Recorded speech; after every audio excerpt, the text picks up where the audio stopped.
ప్రభుత్వంలో బలమైన సంబంధాన్ని పంచుకుంటున్నారనేది అందరికీ తెలిసిన విషయమే. నిజానికి ఆయన ప్రధానమంత్రి నరేంద్ర మోడీకి చాలా దగ్గరగా ఉంటారు. ఆయనను ప్రేమగా ఆంధ్ర తుఫాన్ అని పిలుస్తారు. ప్రోత్సాహకరమైన విషయం ఏమిటంటే పవన్ కళ్యాణ్ కేంద్రంతో ఉన్న ఈ సన్నిహిత్యాన్ని సమర్థవంతంగా ఉపయోగిస్తున్నారు. ఇది ఏమాత్రం వ్యక్తిగత ప్రయోజనం కోసం కాదు, ఆంధ్రప్రదేశ్ రాష్ట్ర అభివృద్ధి కోసం మాత్రమే. ఇక విషయంలోకి వెళ్తే పిఠాపురంలోని ఉప్పాడ తీరం వెంబడి రక్షణ గోడ నిర్మాణానికి కేంద్ర ప్రభుత్వం ప్రధాన ఆమోదం తెలిపిందని పవన్ కళ్యాణ్ గారు అయితే వెల్లడించారు. ఎన్నికలకు ముందు కళ్యాణ్ ఉప్పాడలో జరిగిన ఒక బహిరంగ సభలో ప్రసంగించారు. అక్కడ గత 100 సంవత్సరాలుగా బీచ్ కోట కారణంగా దాదాపు 350 ఎకరాల భూమి పోయిందని ఆయన వెల్లడించారు.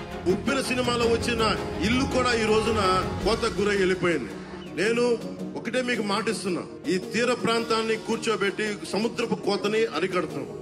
ఎన్డీఏ అధికారంలోకి వచ్చిన తర్వాత ఉప్పాడ తీరం వెంబడి బండరాళ్లతో రిటైనింగ్ గోడలను నిర్మించడం ద్వారా ఈ సమస్యను పరిష్కరిస్తానని ఆయన దృఢంగా హామీ ఇచ్చారు.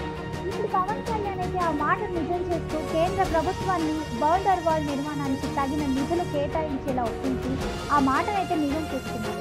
ఈ ప్రాజెక్టుకు దాదాపు 323 కోట్లు ఖర్చవుతుందని అంచనా వేయబడింది. మరియు ఈ ప్రాంతంలో పునరావృతమయ్యే తీర ప్రాంత కోతకు శాశ్వత పరిష్కారాన్ని అయితే అందిస్తుందని భావిస్తున్నారు. పిఠాపురంలో దశాబ్దాల నాటి సమస్యను పరిష్కరించడానికి ఉప ముఖ్యమంత్రి కృషి చేస్తూ కేంద్రంతో బలమైన సంబంధాలను కొనసాగిస్తూ ఆంధ్రప్రదేశ్ కోసం నిశ్శబ్దంగా పనులు పూర్తి చేయడం ప్రశంసనీయం.